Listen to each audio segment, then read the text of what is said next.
Hello everybody, you've nearly made it. It's 1 week to Easter.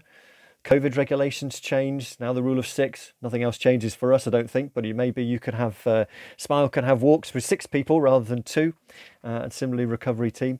But I'm aware that many of you are battling with or quite draining situations with family members maybe, or with people that you're working with.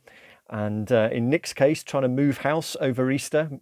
We salute you, Nick. Go well on that. So I was really grateful that Claire Stonier sent me over something called A Renewed Hope, which is Christians in Parliament have recorded the Easter story between them and put it out as a message for this time of year. It's really moving. I'm going to send it on to you. And it just reminds me of everybody in every part of life and whatever strata you're in has got a part to play in telling the story that there is hope, there is good news. And in our case, you've done that in spades. So Joe and David and Ruth and Candice worked together to put together the newsletter about the Hope into Action house. So we're hoping to have our first tenant in the Bournemouth house just after Easter. We've got another house in Hamworthy coming hopefully on stream through the rest of this year.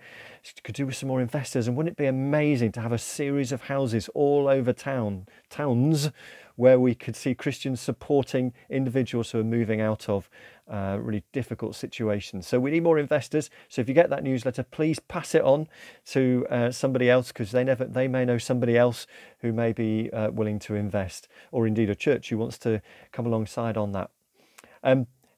Ruth and the team around Comsland have been doing lots of other stuff. So she's working with Tracy to get the CFB pages, CFB Plus, Christchurch Food Bank Plus pages up to a whole new level. And indeed with Dawn and Claire about the CMA pages. So you see some good new stuff on the website. There's a first one of the annual reviews is almost there. The Christchurch Food Bank one, a recovery one coming on stream. The really nice little simple things you can just see online, and which we can probably find a way of getting a PDF off. But a nice way of presenting some really simple ideas of what the renewed hope that each of you are doing in your different areas. So we salute all of you for doing all that. There's a renewed hope through all the teamwork that's going on. Really thank you for that. A few practicals, as I said, rule of 6 comes in today, but no other changes for us in terms of our COVID working. Please, if you've got any expenses left for the end of the year, get them in now, because or any invoices that need to be paid. We want to have a hard end at the end of March for our end of our financial year. Similarly, if on the Breathe system, the HR system, please note down there your sick leave. Please note down there any leave that you've booked in, even bank holidays. For those of you who are part-time, just note which bank holidays you've taken off.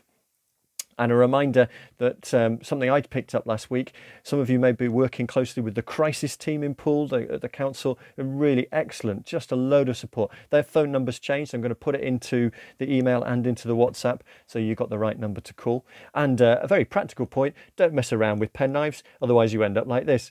So from Idiotsville here, I just want to share some hope for Easter.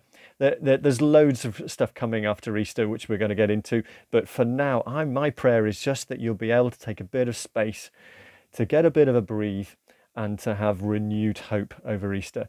Go well, everybody, and thank you for all that you do and all that you are.